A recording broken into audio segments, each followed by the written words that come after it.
मिलेगा। लेकिन इसके अलावा भी 6 राशि वालों पर चंद्र ग्रहण का बुरा असर देखने को मिलेगा। सूतक काल शुरू होने के बाद से ही मंदिरों के पट बंद हो जाएंगे, क्योंकि इस दिन शरद पूर्णिमा भी है, तो खीर का प्रसाद माना नहीं जाएगा।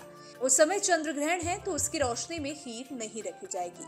चलिए अब आपको बताते हैं कि ये चंद्र ग्रहण कहां-कहां दिखाई देगा। सबसे पहले बात करते हैं भारत में कौन-कौन सी जगह ये चंद्र ग्रहण दिखाई देगा। भारत में भी चंद्र ग्रहण दिल्ली, गुवाहाटी, जयपुर, उज्जैन, बड़ोदरा, वाराणसी, प्रयागराज, चेन्नई, हरिद्वार, द्वारका, मथुरा, हिसार, बरेली, कानपुर, आगरा, रेवाड़ी, अजमेर, अहमदाबाद, अमृतसर, बेंगलुरु, भोपाल, भुवनेश्वर, चंडीगढ़, देहरादून, लुधियाना, जयपुर, जम्मू, कोल्हापुर, कोलकाता और लखनऊ, मदुरै, मुंबई, नागपुर, पटना, रायपुर, राजकोट, रांची, शिमला, सिलचर समेत कई शहरों में नजर आएगा।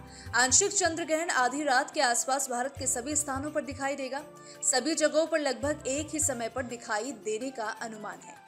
ज्योतिषों की माने तो शहर चंद्र ग्रहण के दिखाई देने में 2 से 10 मिनट तक का अंतर हो सकता है। हालांकि न्यूज नेशन इस बात की पुष्टि नहीं करता है। इतना जरूर है कि आंशिक चंद्र ग्रहण आधी रात के आसपास भारत के सभी स्थानों पर दिखाई देगा। अब बात करते हैं भारत के अलावा भी कहां-कहां चंद्र ग्रहण दिखाई देगा। तो आपको बता दें कि ये पश्चिमी प्रशांत महासागर, ऑस्ट्रेलिया, एशिया, यूरोप, अफ्रीका, पूर्वी दक्षिण अमेरिका, उत्तर पूर्वी उत्तरी अमेरिका, अटलांटिक महासागर, हिंद महासागर और दक्षिण प्रशांत महासागर में दिखाई देगा। चंद्र ग्रहण के खत्म होने के बाद इसकी उपछाया का चरण 1 बजे से शुरू हो जाएगा, जो कि 29 अक्टूबर को 5 मिनट और 2:24 पर खत्म हो जाएगा।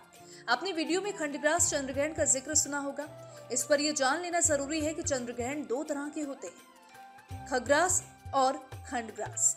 जब ग्रहण पूरी तरह से दिखाई देता है तो उसे खग्रास चंद्र ग्रहण, और जब ग्रहण कुछ मात्रा में यानी कि आंशिक रूप से दिखाई देता है तो उसे खंडग्रास चंद्र ग्रहण कहा जाता है।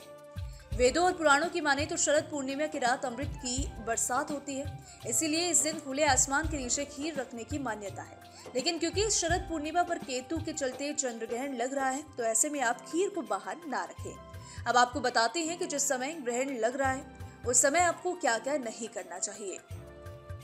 ग्रहण के दौरान कुछ भी खाना पीना नहीं चाहिए। खाने पीने की चीजों में तुलसी के पत्ते डाल देने चाहिए ताकि इन पर ग्रहण का बुरा असर ना पड़े। ग्रहण के दौरान नेगेटिव एनर्जी बढ़ जाती है, जिसका असर व्यक्ति के मन पर भी पड़ता है। लिहाजा इस दौरान कोई बड़ा निर्णय नहीं लेने की सलाह दी गई है। ग्रहण काल में किसी भी तरह के लड़ाई झगड़े या वाद विवाद से बचना चाहिए। जरूरी ना हो तो ग्रहण के दौरान यात्रा करने से परहेज करनी चाहिए। ग्रहण के दौरान भगवान की आराधना करनी चाहिए। ग्रहण के बाद नहा लेना चाहिए और साफ सुथरे कपड़े पहनने चाहिए। अब बात करते हैं कि ग्रहण के बाद किसकी पूजा करनी चाहिए। ज्योतिषों की माने तो ग्रहण के बाद माता लक्ष्मी की पूजा करनी चाहिए। लक्ष्मी की पूजा करने के बाद बाकी के उपाय भी कर सकते हैं। बाकी और तमाम जानकारी के लिए आप हमारी चंद्र ग्रहण की प्लेलिस्ट का रुख कर सकते हैं। हमारी वेबसाइट www.newsnationtv.com को विजिट कर सकते हैं। Bureau report, team news nation.